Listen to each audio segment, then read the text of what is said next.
संस्कृत का model paper solve करेंगे और ये सभी प्रश्न यूपी टेट और सी टेट दोनों परीक्षाओं के लिए महत्वपूर्ण है और उसके साथ ही जिन एग्ज़ामों में वनडे एग्ज़ाम में संस्कृत पूछा जाता है उसके लिए भी महत्वपूर्ण प्रश्न श्रृंखला होगी। तो चलिए स्टार्ट करते हैं। अभी आप हमारे चैनल पर नए हैं या अभी तक चैनल को सब्सक्राइब नहीं किया है तो प्लीज़ कर लें और साथ ही साथ बेल आइकन को जरूर प्रेस करें जिससे वीडियो अपलोड किया जाए तो उसका नोटिफिकेशन आपको मिल जाए। इसके पहले हमने 9 प्रैक्टिस सेट सॉल्व कर लिए हैं, ये हमारा 10 प्रैक्टिस सेट होगा 10वां। और ये एक महत्वपूर्ण प्रश्न जो मॉडल पेपर है वो चल रहा है यहाँ पे 30 मॉडल पेपर हम लोग सॉल्व करेंगे, ये 10वां है। तो चलिए स्टार्ट करते हैं। पहला हमारा है, आपको पद्य दिया गया है, इसके आधार पे 5 प्रश्नों के उत्तर आपको देने होंगे। यहाँ पे हम लोग रैपिड फायर क्वेश्चन करेंगे क्योंकि यहाँ पे एक एक प्रश्न को, एक एक विकल्प को हम लोग यहाँ पे एक्सप्लेन करेंगे तो रिकॉर्डिंग, स्क्रीन रिकॉर्डिंग के माध्यम से वो बहुत कठिन हो जाता है। तो यहाँ पे रैपिड फायर आप लोग अपना स्कोर मुझे बता सकते हैं कि आपके क्वेश्चन कितने सही हो रहे हैं। तो पहला है, उपयुक्त पद्य किस कवि से संबद्ध है, माघ, कालिदास, भारवी या भर्तृहरि। तो ये आप सबसे पहले संस्कृत के, जब आप संस्कृत सब्जेक्ट को चूज़ कर रहे हो तभी चूज़ करें जब आपको थोड़ा बहुत संस्कृत का अर्थ निकालना आता हो। तो इसमें आपका जो ये कुछ महत्वपूर्ण पद्य होते हैं जो लिस्ट बनी होती है, जो आपको बहुत जल्द उस पर वीडियो करवा दिया जाएगा। तो जो महत्वपूर्ण पद्य है उसके आधार पर पूछा जाता है ये कौन से कवि से संबंधित है। तो ये जो यहाँ पे आपका प्रश्न है ये भर्तृहरि से संबंधित है और ये पूर्णतः वाणी से संबंधित ये प्रश्न है। वाणी के बारे में भर्तृहरि ने क्या कहा है इसमें बताया गया है। अगला है, उपयुक्त श्लोक में किसकी विशेषता बताई गई है, आभूषण की, पुरुष की, कुसुम की या वाणी की। तो जैसा मैंने बता दिया है कि इस पद्य में वाणी की विशेषता बताई गई है कि वाणी की कैसे मनुष्य को बोलचाल में अपने वाणी का प्रयोग करना चाहिए। यहाँ पे आपका डी ऑप्शन करेक्ट हो जाएगा, डी विकल्प, उपयुक्त श्लोक में वाणी की विशेषता बताई गई है। अगला तीसरा प्रश्न है, कौन सा आभूषण कभी नष्ट नहीं होता है, बाजूबंद, सुसंस्कृत वाणी, पुष्पहार या मणिहार। तो जो सुसंस्कृत वाणी आभूषण है वो कभी नष्ट नहीं होता है। यहाँ पे बी ऑप्शन आपका करेक्ट ऑप्शन होगा, बी ऑप्शन सही है। अगला है, उपयुक्त श्लोक में छंद है, शिखरिणी, शार्दूल, विक्रीडितम और स्कंदधरा और मंदा क्रांता। तो इसके लिए आपको बताना है छंद पे। तो कई मॉडल पेपर में अगर आप 30 मॉडल पेपर कर रहे हैं तो 5 मॉडल पेपर में एक प्रश्न आपसे पूछा जा सकता है, ये निश्चित नहीं होता। जैसे प्रत्यय से पूछा जाएगा, गिनतियाँ होती हैं और उसके साथ ही कई वस्तुएं होती हैं जो संस्कृत में पूछ लिया जाता है। तो उस हिसाब से ये महत्वपूर्ण नहीं है, छंद जरूर आपके एग्जाम में पूछा जाए ये जरूरी नहीं है, लेकिन इस मॉडल पेपर में करवाया गया है। तो इसका जो करेक्ट ऑप्शन हो जाएगा शार्दूल विक्रीडितम। यहाँ पे उपयुक्त श्लोक में छंद प्रयुक्त किया गया है, बी ऑप्शन आपका करेक्ट है। अगला है, संस्कृता में धातु प्रत्यय बताइए, सम, धनक्री, धनकत या टॉप। तो सबसे पहले आपको संस्कृत, कई लोग इसे कर सकते हैं लेकिन यहाँ पे संस्कृता दिया गया है और स्त्रीलिंग है तो यहाँ पे टाप प्रत्यय है और सभी विकल्पों में टाप प्रत्यय दिया गया है। लेकिन इस क्वेश्चन के लिए आपको जो करेक्ट विकल्प होगा, सम, धनक्री, धनकत, धन, टॉप, यहाँ पे ए ऑप्शन आपका करेक्ट होगा। अगला है, बाह्य प्रयत्न के अंतर्गत नहीं आता है, स्वार, नाद, विवार और स्पृष्ट। तो सबसे पहले आपको पता होना चाहिए कि बाह्य प्रयत्न के अंतर्गत आते कौन कौन से हैं।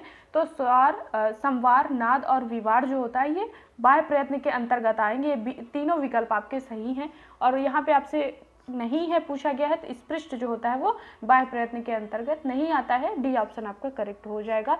अगला है, खर प्रत्याहार का बाह्य प्रयत्न है, संवार, नाद, घोष, विवार, नाद, घोष, नाद, अघोष। तो यहाँ पे आपका बी ऑप्शन ही करेक्ट हो जाएगा। अगला प्रश्न देखते हैं, लिकार के भेद होते हैं या लिकार के भेद हैं 18, 12, 30 या 16। तो यहाँ पे आपका जो करेक्ट विकल्प हो जाएगा वो 12 होते हैं। लकार के भेद जो होते हैं वो 12 होते हैं। 5 महत्वपूर्ण है जो पूछे जाते हैं आपके एग्जाम में, लेकिन 12 आपको याद नहीं करने हैं, 5 जो महत्वपूर्ण होते हैं वही आपको याद करने हैं। उपमाधनीय का उच्चारण स्थान है, तालु, जीवा, मूर्धा और ओष्ठ।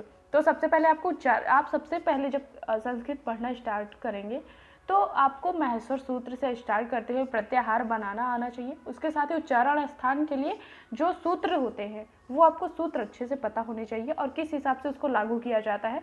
जैसे अकुह विसर्जनीय नाम कंठा, तो आ और का वर्ण के वर्ण और इसके साथ हा जो होते हैं और उसके साथ ही विसर्ग जो होंगे वो सभी कंठ से बोले जाएंगे, उनका उच्चारण स्थान जो होगा वो कंठ होगा। उसी के साथ उपमाध्यनीय का पूछ रहा है, तो इसके लिए आपका उपमाध्यनीय नाम ओष्ठ, उ और पा जो वर्ग होते हैं वो ओष्ठ से बोले जाएंगे, तो इसके लिए यहाँ पे आपका डी ऑप्शन करेक्ट होगा।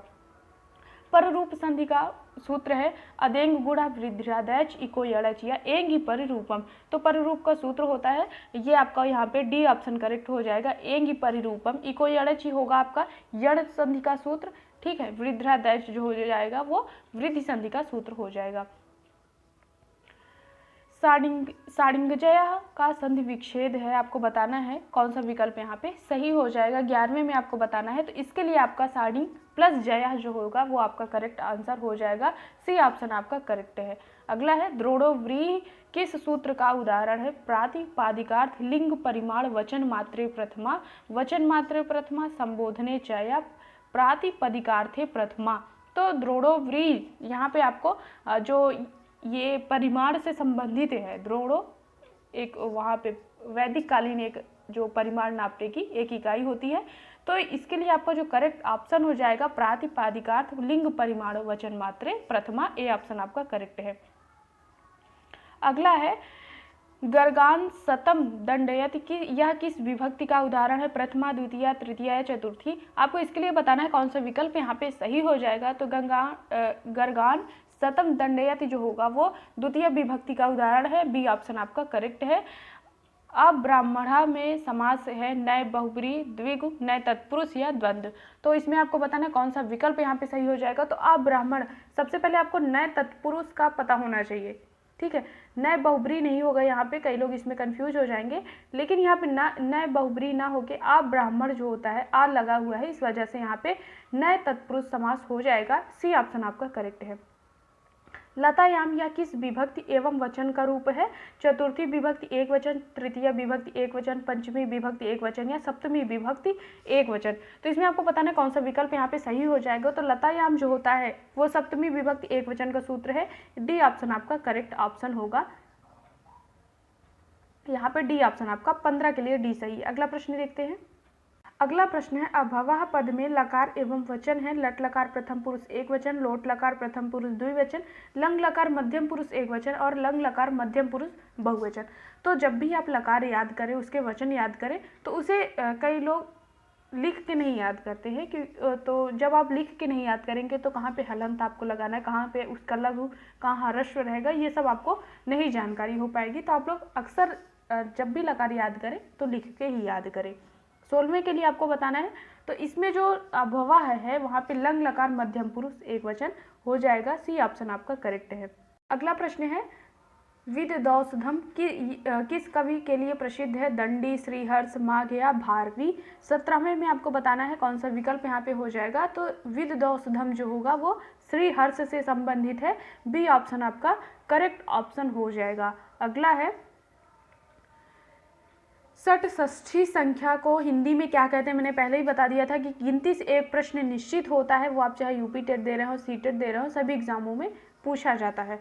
तो 64 को बोलेंगे, 66 को बोलेंगे, 76 को बोलेंगे, 68 को बोलेंगे। आपको 18 के लिए बताना है कौन सा विकल्प यहाँ पे सही हो जाएगा। तो षष्ठी जो होता है वो 66 को बोलते हैं, यहाँ पे बी ऑप्शन आपका करेक्ट है। अगला है पठन में प्रकृति प्रत्यय है, आपको बताना है पठन में कौन सा होगा। पठधन ल्यूट, पठधन कत्वा और पठधन सानच या पठधन श्रुति।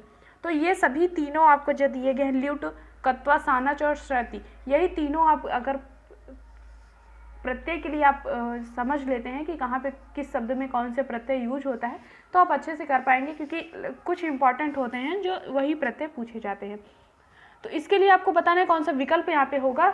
तो पठन, जब भी अन आपका आता है तो वहाँ पे सत्य प्रत्यय होता है, डी ऑप्शन आपका करेक्ट है। त्वम पत्रम पठसि का वाच्य परिवर्तन कीजिए। तो वाच्य परिवर्तन से एक प्रश्न निश्चित होगा, आप किसी भी एग्जाम में संस्कृत जिसमें पूछा जा रहा है वाच्य परिवर्तन पूछा ही जाएगा। तो इसमें आपको बताना है कौन सा विकल्प यहाँ पे सही होगा। इसके लिए आपका जो करेक्ट ऑप्शन हो जाएगा वो आपका होगा त्वया पत्रम पठ्यते, त्वत् पत्रम पठ्यते, त्वया पत्रः पठ्यते या त्वया पत्रम पाठयति। तो इसमें आपको बताना है कौन सा विकल्प यहाँ पे होगा। तो इसके लिए आपका त्वया पत्रम पठ्यते, ए ऑप्शन जो है वो आपका करेक्ट ऑप्शन हो जाएगा। शुद्ध वाक्य है रमा संस्कृतम पठिष्यसि, त्वं सदा सत्यम वदेयुः, त्वं कुत्र निवसति, अहम ग्रामम आगच्छम। तो किसवें में आपको बताना है कौन सा विकल्प यहाँ पे हो जाएगा। तो शुद्ध वाक्य आपका यहीं पे ए ही हो जाएगा, रमा संस्कृतम पठिष्यसि, ए ऑप्शन आपका करेक्ट है। अगला है मम ग्रामम परितः वृक्षा सन्ति, हिंदी अनुवाद होगा। तो आपको सबसे पहले परितः, अभितः, परितः ये वाला सूत्र याद होना चाहिए। इसके लिए आपको बताते हैं, मेरे गांव के चारों ओर पेड़ हैं, मेरे गांव में वृक्ष हैं, मैं हमारे गांव में पेड़ है, हमारे गांव के सभी ओर पेड़ पौधे हैं। आपको बताना है इसमें 22 के लिए कौन सा विकल्प हो जाएगा। तो जहाँ पे परितः आ जाता है वो चारों ओर का बोध कराएगा, तो मेरे गाँव में चारों ओर पेड़ हैं, ये ऑप्शन आपका करेक्ट होगा। लूता का हिंदी अर्थ है भौरा, मछली, मकड़ी या भालू। 23वें में आपको बताना है कौन सा विकल्प यहाँ पे हो जाएगा। तो लूता जो होता है वो मकड़ी के लिए यूज किया जाता है, सी ऑप्शन आपका करेक्ट होगा। अगला है लघुत्रय के अंतर्गत सम्मिलित है रघुवंशम, मेघदूतम, कुमार संभवम या उपयुक्त सभी। तो बृहत्त्रयी और लघुत्रयी इससे कभी कभी प्रश्न पूछ लेते हैं। तो इसमें आपका जो करेक्ट ऑप्शन हो जाएगा लघुत्रयी और मेघदूतम और कुमार संभवम, ये तीनों रचनाएं जो हैं वो लघुत्रयी से संबंधित है, ये भी आपका इसी से संबंधित है और मेघदूतम भी इसी से संबंधित है। तो इसके लिए आपका जो करेक्ट ऑप्शन हो जाएगा यहाँ पे डी हो जाएगा। लघुत्रयी के अंतर्गत रघुवंशम, मेघदूतम और कुमार संभवम सम्मिलित है। अगला है वर रुचि किसे कहते हैं, पाणिनि को, कात्यायन को, पतंजलि को या भट्टोजी दीक्षित को। इसमें आपको बताना है कौन सा विकल्प यहाँ पे हो जाएगा। तो वर रुचि जो होगा वो कात्यायन को बोलते हैं, आपका बी ऑप्शन करेक्ट हो जाएगा। पाणिनि को सूत्रकार भी बोलते हैं, तो सूत्रकार भी कई प्रीवियस ईयर में पूछा जा चुका है। वर रुचि के लिए कात्यायन को यहाँ पे हम लोग टिक करेंगे। माहेश्वर सूत्रों को की प्राप्ति किसको हुई थी, पतंजलि को, पाणिनि को, कात्यायन को या वरदराज को। तो यहाँ पे आपका जो माहेश्वर सूत्रों की प्राप्ति जो हुई थी वो पाणिनि को हुई थी, इसीलिए इनको सूत्रकार कहा जाता है, बी ऑप्शन करेक्ट है। अगला है सस्वर पाठन का उद्देश्य है पठन की गति पर नियंत्रण प्राप्त करें, बोध ग्रहण की गति में वृद्धि करना, पठन गति बढ़ाना एवं इसमें शीघ्रता लाना, उपयुक्त सभी। 27 में बताना कौन सा विकल्प हो जाएगा। तो सस्वर पाठन का उद्देश्य जो होता है पठन की गति पर नियंत्रण प्राप्त करना, ए ऑप्शन आपका करेक्ट हो जाएगा। यहाँ पे ए विकल्प आपका सही है। अगला है आपका प्रश्न, श्लोक के एक एक पद का अर्थ करते जाना किस प्रणाली का घोतक है, व्याख्या प्रणाली, तुलना प्रणाली, समीक्षा प्रणाली या गीत तथा नाट्य प्रणाली। 28 में बताना है कौन सा विकल्प यहाँ पे हो जाएगा। श्लोक के एक एक पद का अर्थ करते जाना, ये जो है ये व्याख्या प्रणाली के अंतर्गत होगा, ए ऑप्शन आपका करेक्ट है। अगला है गद्य शिक्षण में भागीरथ प्रयत्न का अर्थ स्पष्ट करने के लिए आप क्या करेंगे, मानचित्र दिखाएंगे, अंतः कथा कहेंगे अर्थात गंगावतरण की कथा सुनाएंगे और तुलना करेंगे, भागीरथ का चित्र बनाएंगे। तो आपको भागीरथ प्रयत्न का अर्थ स्पष्ट करने के लिए आपको बताना है कौन सा, ये पेडागोजी के अंतर्गत आएगा। तो आपको बताना है इसके लिए कौन सा विकल्प यहाँ पे सही हो जाएगा। तो इसके लिए अंता कथा कहेंगे अर्थात गंगा अवतरण की कथा सुनाएंगे, बी ऑप्शन आपका करेक्ट ऑप्शन होगा। अगला आखिरी प्रश्न है, सस्वर पठन क्यों आवश्यक है, शुद्ध उच्चारण के लिए, भाव ग्रहण के लिए, काठिन्य निवारण के लिए, बोध प्रश्न के लिए। 30 में आपको बताना कौन सा हो जाएगा। तो सस्वर वाचन जो है वो शुद्ध उच्चारण के लिए आवश्यक है, ए ऑप्शन आपका करेक्ट होगा। यहाँ पे 30 प्रश्नों की श्रृंखला हम समाप्त किए और आगे हम लोग 11वां मॉडल पेपर लेके आने वाले हैं। तो आप लोग चैनल को सब्सक्राइब कर ले, वीडियो पसंद आए तो प्लीज़ लाइक करें, अपने दोस्तों के साथ शेयर करें।